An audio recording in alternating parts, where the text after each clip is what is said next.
வணக்கங்க. என் பேர் ரமேஷ். நான் மதுராவில் கிருஷ்ணா நைஸ்ல இருக்கிறேன். பின்னாடி இருக்கிறது என்னோட ப்ராப்பர்ட்டி. இதை வந்து நடிகர் கஞ்சா கருப்புக்கு 2021 நான் வாடகைக்கு விட்டேன். முதல் 2 வருடங்கள் அவர் வாடகை ஒழுங்காக கொடுத்தாரு. அடுத்த வருடம் தொடர்ந்து அவர் வாடகை கொடுக்கவே இல்லை. நான் இப்போல்லாம் அது கேட்கும்போது நான் கொடுத்துறேன்னு சொன்னார்.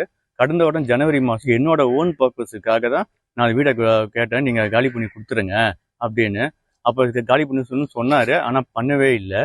நான் செப்டம்பர் மாதம் வந்து நான் வந்து பார்க்கும்போது வீட்டில் அவர் இல்லை, அதுக்கு பதில் வேற ஒருத்தர் இருந்தார். அவர் என்னன்னு கேட்டால் நான் 1000 ரூபாய்க்கு நான் இருக்கிறேன் அப்படின்னு சொன்னார். அப்போ தான் எனக்கு தெரிஞ்சது அவர் உள்வாடகைக்கு விட்டுருக்காருன்னு. அப்போ அந்த டைம் வந்து நான் பார்த்தேன் வீடு ஃபுல்லாக மதுபான பாட்டில்களும் பீர் பாட்டிலும் தான் கப்பல் அடிக்க வச்சு கிட்டத்தட்ட ஒரு லாட்ஜ் மாதிரி இருந்தார். உடனே வந்து நான் வந்து என்னோட சைட்லேருந்து ஒரு நோட்டீஸ் ஒன்று லெட்டர் ஒன்று அனுப்பிச்சேன். அதுக்கான ப்ரூஃப் என்கிட்ட இருக்குதுங்க. அதுக்கு உடனே அவங்க மனைவி அவங்க எனக்கு தொடர்பு கொண்டாங்க. என்ன சொன்னாங்கன்னா, நான் வந்து கார்த்திகை 20க்குள்ளே நான் வந்து காலி பண்ணி கொடுத்துட்றேன், வாடகை பாக்கி எல்லாம் செட்டில் பண்ணிடுறேன் அப்படின்னு சொன்ன வாய்ஸ் ரெக்கார்டு என்கிட்ட இருக்குது சொன்னாங்க. ஆனால் அதுக்கப்புறம் சொந்தக்காரர் ஒருத்தர் வந்தார். வந்து வீட்டில் இருக்க ஸ்கிராப் திங்ஸை விற்று நான் செட்டில் பண்ண சொல்லியிருக்காங்க அப்படின்னு சொல்லி போனார். ஆனால் உள்ளே இருக்க ஸ்கிராப் திங்ஸ்லாம் பார்த்தீங்கன்னா கிட்டத்தட்ட ஒரு 15,000க்கு மேலே பெருமாளுங்க. ஆனால் அதுக்கு 3 லட்சம் வைக்க கழிச்சுக்கொன்னு சொல்கிறாங்க. கார்த்திகை முடிஞ்சது மார்கழி, ஜனவரி அப்புறம் ஒரு கான்டாக்ட் அதுக்கப்புறம் இல்லை.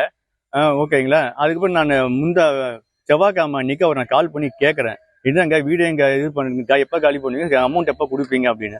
அதுக்கு என்ன சொன்னா, நான் வந்தானா கொன்னே போட்டுருவேன் அப்படின்னு எனக்கு நேரடியாக கொலை விட்டார். அதுக்கான வாய்ஸ் மெசேஜ் ரெக்கார்டிங் என்கிட்ட இருக்குது. இப்போ வந்து எனக்கு தயவுசெய்து காவல்துறை என் உடம்பையை மீட்டு தரணும்னு கேட்டுக்கிறேன்.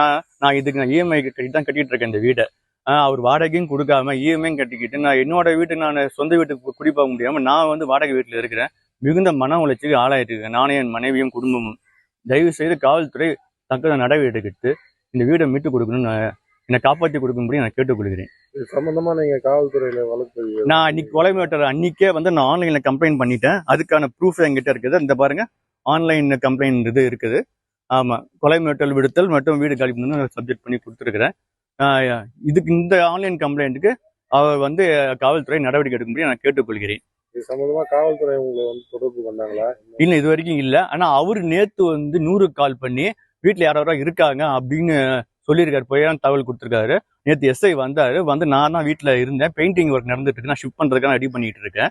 அப்போ வந்து அவர் வந்து பார்த்துட்டு, ஆமாப்பா ஜென்யூனான இதுதான் அப்படின்னு சொல்லிட்டு அவர் கண்ட்ரோல் ரூம் சொல்லிடுறேன், இன்ஃபார்ம் பண்ணுன்னு போயிட்டாரு.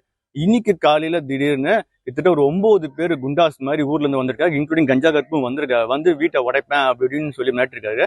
பெயிண்டர் வந்திருக்கா, அவர் வெளியே இருந்து அவரு பூட்டை உடன்னு சொல்லி அவரை வலுக்கட்டாயமா போஸ்ட் பண்ணியிருக்காங்க.